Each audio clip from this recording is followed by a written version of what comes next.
வணக்கம் நேயர்களே. FTP Tamil channel நேயர்களுக்கு உங்கள் குன்றத்தூர் பாலாஜியின் அன்பு வணக்கங்கள்.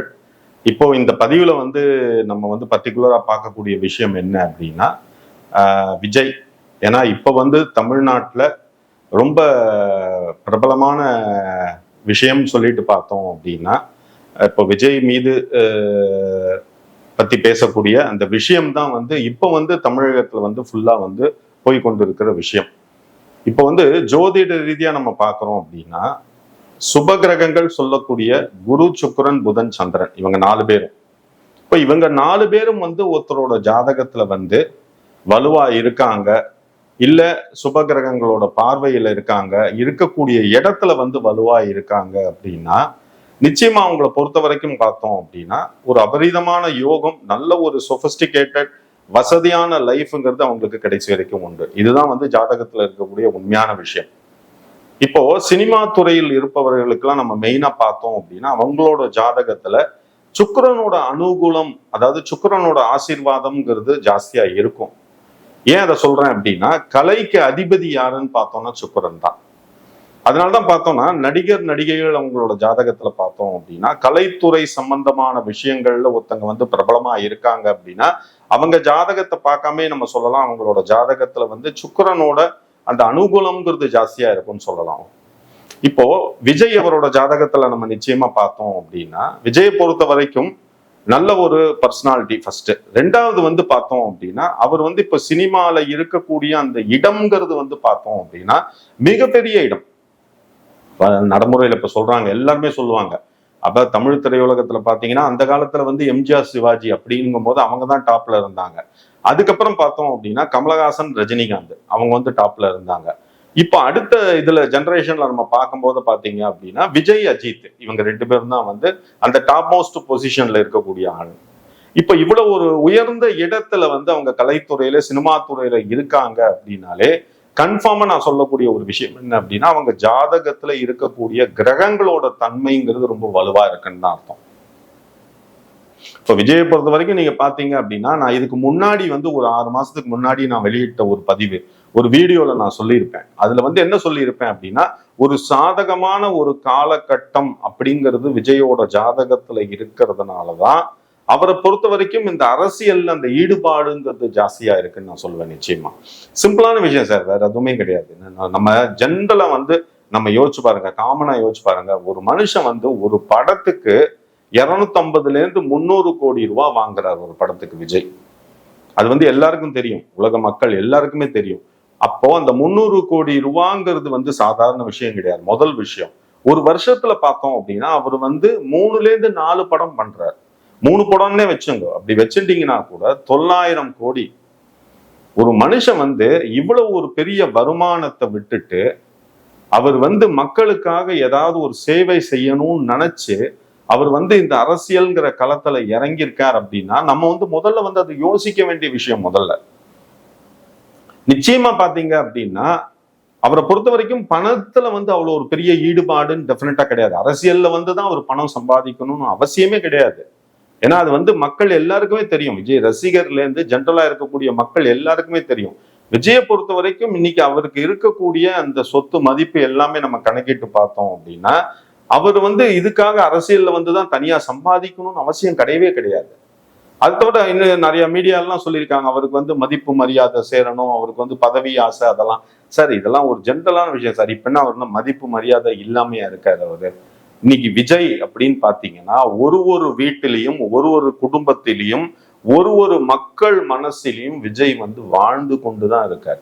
ஓகேங்களா? அவரோட படத்துல பாத்தீங்க அப்படின்னா அவர் நடித்த கதாபாத்திரம் அண்ணனாக, தம்பியாக, அப்பாவாக, சகோதரனாக, இந்த மாதிரி விஷயங்கள்லாம் அவர் நிறைய படத்துல பண்ணியிருக்கார். மக்கள் மனசுல ஒருத்தரோட மனசுலயும் அவர் நண்பனா வாழ்ந்துட்டு இருக்கார், சகோதரனா வாழ்ந்துட்டு இருக்கார், இன்னும் ஒரு தந்தையா வாழ்ந்துட்டு இருக்காரு அப்படின்னு சொல்லதுதான் உண்மையான விஷயம்.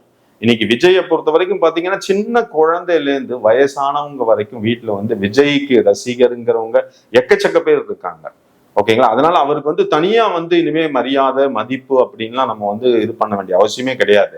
ஆல்ரெடி அவர் நல்ல ஒரு மரியாதை, மதிப்புலதான் இருக்காரு. அவரு ஒரு மனுஷன் இவ்வளோ பெரிய ஒரு இடத்தை விட்டுட்டு ஒரு அரசியலுங்கிற களத்துக்குள்ள வந்து ஒருத்தர் இறங்கி வரார் அப்படின்னா நம்ம வந்து அதை வந்து மக்கள் முதல்ல யோசிக்கணும். மக்கள் ஆல்ரெடி யோசிச்சுட்டாங்க. இன்னைக்கு விஜய்க்கு நீங்க பாத்தீங்க அப்படின்னா முதல் மாநாடு பாத்தீங்க அப்படின்னா ஒரு விக்ரவாண்டி பக்கத்துல போட்ட முதல் மாநாடுல 14 லட்சம் பேருக்கு மேல வந்திருக்காங்க. 14 லட்சம் பேருங்கிறது சாதாரண விஷயம் கிடையாது. அதுல எவ்வளவு தாய்மார்கள், எவ்வளவு சகோதரிகள் இருந்திருக்காங்க, எவ்வளவு சகோதரர்கள் இருந்திருக்காங்க, எவ்வளவு பெரியவங்க இருந்திருக்காங்க. இந்த மாதிரி எவ்வளவு ஒரு கூட்டம்ங்கிறது வந்து முதல் மாநாடுல ஒருத்தருக்கு வருதுனாலே நம்ம இதை வச்சு தெரிஞ்சுக்கணும். அவருக்கு வந்து மக்கள் மத்தியில வந்து எவ்வளவு ஒரு அன்பு மரியாதை இருக்குன்னு சொல்லிட்டு முதல்ல தெரிஞ்சுக்கணும். அதுக்கப்புறம் மதுரை மாநாட்டை பார்த்தோம் அப்படின்னா 20 லட்சம் பேருக்கு மேல உள்ள வந்திருக்காங்க. இப்போ இவ்வளவு மக்களும் வந்து விஜய்க்கு ஆதரவு தெரிவிச்சிருக்காங்க அப்படின்னா என்ன அர்த்தம்? நம்ம நினைக்கலாம் சும்மா அவங்க கூட்டத்துக்கு வந்து விஜயை பார்க்க வந்திருக்காங்க அப்படின்னு நினைக்கலாம். ஒரு மனிதன் மேல வந்து அன்புங்கிறது ஜாஸ்தியா இருந்தா தானே சார் வர முடியும், சொல்லுங்க. ஓகே, ஏன்னா வெளியூர்ல இருந்து வராங்க, எல்லாரும் காசு செலவழிச்சுட்டு வராங்க, எல்லாம் பண்ணிட்டு வராங்க. அப்படிங்கும் போது அது வந்து ஒரு அன்பு மரியாதை இதெல்லாம் சேர்ந்து ஒருத்தர் மேல இருந்தா தானே சார் நம்ம வர முடியும். ஏன்னா நான் ஏற்கனவே முன்னாடி போன பதிவிலையும் சொல்லியிருக்கேன், இந்த பதிவிலையும் நான் சொல்றேன் என்ன அப்படின்னா, விஜயோட ஜாதகத்தில் இப்போ ஒரு சாதகமான காலகட்டம் இருப்பதனால்தான் அவரை பொறுத்த வரைக்கும் இந்த அரசியல்ங்கிற விஷயத்துல உள்ள வந்திருக்காரு அவரு. அதை தவிர இப்ப 3 பயிற்சி போயிட்டு இருக்கு உள்ள. சனி பயிற்சி ஆல்ரெடி போயிட்டு இருக்கு, குரு பயிற்சியும் உள்ள போயிட்டு இருக்கு, ராகு கேது பயிற்சியும் உள்ள போயிட்டு இருக்கு. நான் ஏற்கனவே சொன்ன விஷயம் தான் திருப்பி சொல்றேன். ராகு கேது பயிற்சிங்கிறத நம்ம வந்து நிறைய பேர் அலட்சியமா நினைக்கிறாங்க, சாதாரணமா நினைக்கிறாங்க. சார், ராகு கேது பெயர்ச்சிங்கிறது ஓவர் த நைட் ஒருத்தனை பெரிய ஆளாக்கக்கூடிய பெயர்ச்சி தான் ராகு கேது பெயர்ச்சி. இப்போ விஜயை பொறுத்த வரைக்கும் விஜயோட ஜாதகத்தில் அந்த முயற்சி ஸ்தானம் சொல்லக்கூடிய இடம் வலுவா இருக்கிறதுனாலதான் விஜயை பொறுத்த வரைக்கும் இதுல வந்து ஆணித்தனமா வந்து உள்ள இறங்கியிருக்காரு அரசியல்ல. அதை வந்து நம்ம முதல்ல நம்ம வந்து பார்க்கணும். ஏன்னா இப்போ இவ்வளவு தாய்மார்கள் நம்ம வந்து மீடியால எல்லாத்துலயுமே நம்ம டெய்லி பார்த்துட்டு இருக்கோம், வாட்ஸ்அப்ல பார்த்துட்டு இருக்கோம். அதை தவிர வந்து ஷேர் சாட் இந்த மாதிரி பதிவெல்லாம் நம்ம பார்த்துட்டு இருக்கோம். எவ்வளவு இடத்தில் சகோதர சகோதரிகள் இறங்கி விஜயோட போஸ்டர் எல்லாம் ஒட்டிட்டு இருக்காங்க, எல்லாம் பண்ணிட்டு இருக்காங்க. அப்போ அந்த விஜய்க்கு மேல இருக்கக்கூடிய அந்த மரியாதைங்கிற அந்த விஷயம்ங்கிறது வந்து இப்ப வந்து தற்சயமும் கூடிட்டு இருக்குன்னு தானே அர்த்தம். அது வந்து நம்ம மீடியால எல்லாருக்குமே தெரியுது. எல்லா மக்கள் மனசுல என்ன ஒரே ஒரு விஷயம், மாற்றத்தை தேடுகிறார்கள் என்பதுதான் உண்மை.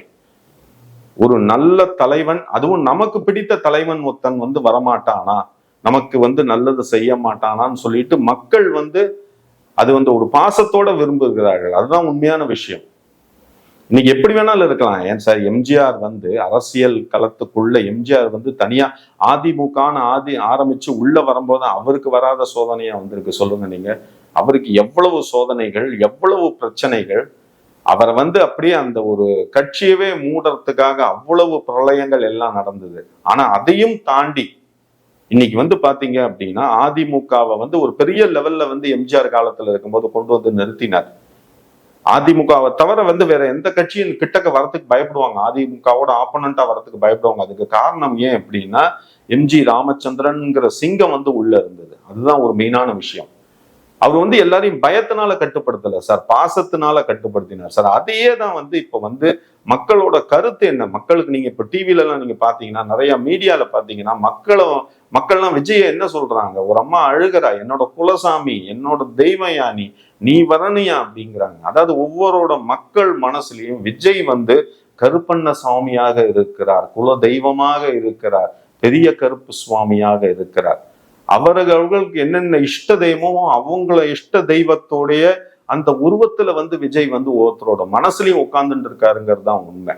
இப்ப எல்லாரும் மீடியால சொல்லக்கூடிய விஷயம் என்ன இருந்தாலும் நாங்க வந்து உங்களை கைவிட மாட்டோம், நாங்க வந்துருவோம், நீங்க தான் வருவீங்க அப்படின்னு சொல்றாங்க. இவ்வளவு வந்து மீடியால வந்து எல்லாரும் வந்து விஜய்க்கு வந்து இவ்வளவு ஆதரவு தெரிவிச்சிருக்காங்க. அதுக்கு காரணம் என்ன அப்படின்னா ஒரே ஒரு விஷயம், அவரோட ஜாதகத்துல இப்ப இருக்கக்கூடிய அந்த கிரகங்களோட ஹைலைட்ஸ் தான்.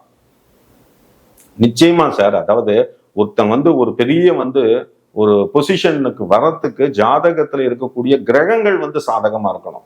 எல்லா குழந்தையும் 10 மாசம் தாங்க, நீங்களும் 10 மாசம், நானும் 10 மாசம் தான். அப்படி இருக்கும்போது ஒருத்தர் மாத்திரம் வாழ்க்கையில ஒரு பெரிய லெவல்ல இருக்காங்க, இன்னொருத்தர் வந்து அடிமட்டத்துல இருக்காங்க அப்படின்னா இது வந்து ஜாதகத்துல இருக்கக்கூடிய கிரகங்களோட அமைப்பு முதல்ல. ரெண்டாவது வந்து பூர்வ புண்ணிய ஸ்தானம். மூணாவது வந்து இப்ப நடந்துட்டு இருக்கக்கூடிய அந்த தசா புக்தி, அங்கதான் மெயினா நம்ம கவனிக்கணும். உனக்கு வந்து சாதகமான திசை உள்ள போறது அப்படின்னா உன்னுடைய எண்ணங்கள் வந்து எல்லாமே சாதகமாகும், உன்னுடைய முயற்சிகள் வந்து சாதகமாகும். அதுதான் உண்மையான விஷயம். இப்ப நிறைய பேர் நம்ம கேள்விப்பட்டிருப்போம், திடீர் யோகம், திடீர் வரவு, திடீர் பண வரவு, திடீர் சொத்து, இதெல்லாம் வரத்துக்கு காரணம் என்ன? அப்ப நீ உன் ஜாதகத்தை கொண்டு போய் ஜோசியர்கிட்ட பாத்தீங்கன்னா ஜோசியர் சொல்லுவான், உன்னுடைய கட்டத்துல வந்து சாதகமான திசை உள்ள வந்திருக்கு, உன்னோட ஜாதகத்துல நடந்துட்டு இருக்கு, அதனால உனக்கு இந்த விஷயங்கள்லாம் வந்துட்டு இருக்குன்னு. ஏன் இதே விஜய் வந்து ஏன் ஒரு 10 வருஷத்துக்கு முன்னாடி சினிமால அவர் வந்து பாத்தீங்கன்னா ஆரம்ப காலகட்டத்துல அவருக்கு வந்து சினிமால வந்து வாய்ப்புகள் வர்றது ரொம்ப ஈஸியா இருந்தது. ஏன்னா அவன் அப்பா வந்து எஸ் ஏ சந்திரசேகர் பெரிய டைரக்டரா இருந்தாரு. அதனால விஜய்க்கு வந்து அந்த என்ட்ரிங்கிறது ரொம்ப ஈஸி, அதுல வந்து எந்த ஒரு மாற்று கருத்தும் கிடையாது.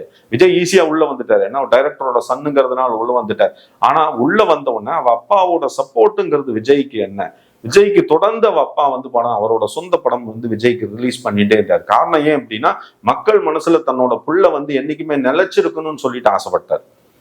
அதுக்கப்புறம் விஜயை பொறுத்த வரைக்கும் பாத்தீங்க அப்படின்னா விஜய் நடிச்சு கொண்டு இருந்தார், அவ்வளவுதான். ஒரு ரெகனைசேஷன் அப்படிங்கிறது விஜய்க்கு வரல. ஆனா என்ன ஒரே ஒரு விஷயம் அப்படின்னா, விக்ரமன் பூவே உனக்காக அப்படிங்கிற ஒரு படத்தை வந்து விஜய்க்கு கொடுத்தார். அந்த படம் வந்து விஜய்க்கு வந்து என்ன சொல்லுவாங்க, ஒரு பெரிய ரிமார்க்கபிள் டேர்னிங் பாயிண்ட் லைஃப்ல சொல்லலாம். அதுக்கு காரணம் என்னன்னா விஜய் கிட்ட இருக்கக்கூடிய ஒரு திறமைங்கிறத விக்ரமன் கண்டுபிடிச்சிருக்காரு. அதுதான் உண்மையான விஷயம் சார். ரிஸ்க் எடுக்கிறதுங்கிறது வந்து எல்லாரும் கை வைக்க மாட்டாங்க சார் அந்த பாயிண்ட்ல. ஏன்னா ரிஸ்க் அப்படின்னாலே அதை அந்த வார்த்தையை கண்டாலே எல்லாரும் பயப்படுறதுக்கு காரணம் வந்து அதுல இருக்கக்கூடிய விஷயம் அந்த மாதிரி. ஆனா விக்ரமன் வந்து ஒரு பெரிய ரிஸ்க் எடுத்து விஜயை உள்ள கொண்டு வந்தார். பூவை உனக்காகல பாத்தீங்க அப்படின்னா விஜய் வந்து அந்த படத்துல நடிச்சு அந்த படம் வந்து ரிமார்க்கபிள் ஹிட். அதுக்கப்புறம் ஃபாசிலோட இயக்கத்துல வரக்கூடிய விஷயங்கள் எல்லாமே வந்து விஜய் 1 by 1 எழில் எல்லாருமே விஜயை வந்து பாத்தீங்கன்னா மோல்டு பண்ணி ஒரு பெரிய ஒரு என்ன சொல்லுவாங்க, அவங்களோட டைரக்டர் பார்வையில விஜய் வந்து ஒரு பெரிய நடிகனா காமிச்சு வெளியில கொண்டு வந்தாங்க.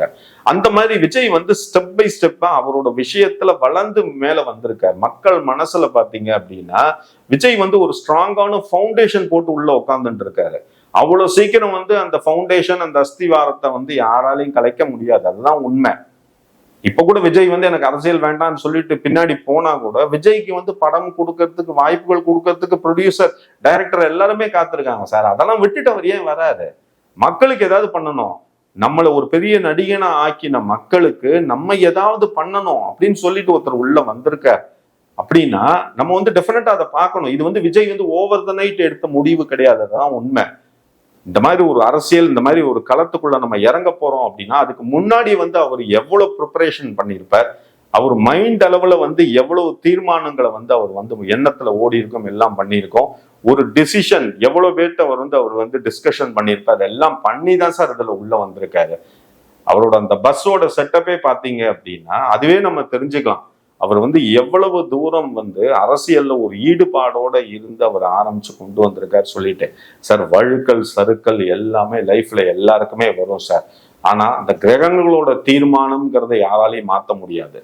நான் சொல்லக்கூடிய அந்த நவ கிரகங்களோட ஆசீர்வாதம் ஒருத்தருக்கு இருக்கு அப்படின்னா அவங்களை எப்படி வேணாலும் கொண்டு வருவாங்க அந்த கிரகம். அதனால வந்து நம்ம வந்து எதையுமே சொல்ல முடியாது. 2026 நான் ஏற்கனவே சொன்ன விஷயம்தான், அரசியல்ல வந்து ஒரு பெரிய மாற்றம்ங்கிறது நிச்சயமா உண்டு. மக்கள் மனசுல ஒரு மாற்றம் தேவைன்னு சொல்லிட்டு எல்லா மக்களும் வந்து மனசுல நினைக்க ஆரம்பிச்சுட்டாங்க. அப்படிங்கும் போத இது வந்து இப்போ 2 பேர் இருக்காங்க களத்துல பாத்தீங்க அப்படின்னா, ஒண்ணு வந்து விஜயோட டீம், அதாவது வந்து டிவிக்கு இருக்காங்க உள்ள. அதுக்கப்புறம் பாத்தீங்க அப்படின்னா விஜயகாந்த் சாரோட சன் அவர் வந்து பாத்தீங்க அப்படின்னா தேமுதிகல வந்து அவர் வந்து விஜயோட சன் வந்து உள்ள அவரும் வந்து பாலிடிக்ஸ்ல இறங்கியிருக்காரு. ஏன்னா இப்ப 2 பேருமே பாத்தீங்க அப்படின்னா யங்ஸ்டர்ஸ் ஃபர்ஸ்ட் ஆஃப் ஆல். ரெண்டாவது வந்து 2 பேருமே வந்து துடிப்பா இந்த வந்து அரசியல் களத்துல இறங்கியிருக்காங்க அப்படின்னா நிச்சயமா நான் சொல்றேன், ஜோதிட ரீதியா சொல்லக்கூடிய விஷயம் 2026 ஒரு பெரிய மாற்றம்ங்கிறது உண்டு. இது மக்களுக்கு வந்து சந்தோஷமான மாற்றமா அமையணும்னு சொல்லிட்டு நான் டெஃபினட்டா நான் வந்து பெருமாள்கிட்ட வேண்டிக்கிறேன். நிச்சயமா இப்போ இந்த பதிவை நீங்க பார்த்துட்டு இருப்பீங்க, டெஃபினட்டா இந்த பதிவு உங்க எல்லாருக்கும் ரொம்ப பிடிச்சிருக்கும்னு நினைக்கிறேன். தவறாம உங்களோட கமெண்ட்ஸ், அதை தவிர வந்து அது உங்களோட கமெண்ட்ஸ் நெகட்டிவா இருந்தாலும் சரி பாசிட்டிவா இருந்தாலும் சரி தயவு செய்து அனுப்புங்க. ஏன்னா நீங்க உங்களோட கமெண்ட்ஸ் போட தான் எங்களுக்கு அடுத்த வீடியோ பண்ணணுங்கிற ஒரு ஆசைங்கிறது நிச்சயமா வரும். அதை தவிர ஜோதிடத்துல உங்களுக்கு ஜாதகத்துல எந்த ஒரு சந்தேகம் இருந்தாலும் கீழே வந்து என்னோட வாட்ஸ்அப் மொபைல் நம்பர் வரும் 9884277263. அந்த நம்பர்ல நீங்க கான்டாக்ட் பண்ணுங்க. ஜாதகத்துல என்ன சந்தேகம் இருந்தாலும் அதுக்கு உண்டான வழிகள் எல்லாத்தையும் நான் உங்களுக்கு நல்லபடியா கிளியர் பண்ணி வைக்கிறேன். இந்த பதிவு உங்களுக்கு ரொம்ப பிடிச்சிருக்கும்னு நினைக்கிறேன். இந்த பதிவை பார்த்ததோட நிறுத்திக்காதீங்க. உங்களோட ஃப்ரெண்ட்ஸ், ரிலேட்டிவ் எல்லாருக்கும் இந்த பதிவை வந்து நீங்க தயவுசெய்து ஷேர் பண்ணுங்க. முடிஞ்சது அப்படின்னா சப்ஸ்கிரைப் பண்ணுங்க. ரொம்ப சந்தோஷம். இது வரைக்கும் இந்த பதிவை பொறுமையா பார்த்ததுக்கு ரொம்ப நன்றி நேயர்களே. வாழ்த்துக்கள், வணக்கங்கள்.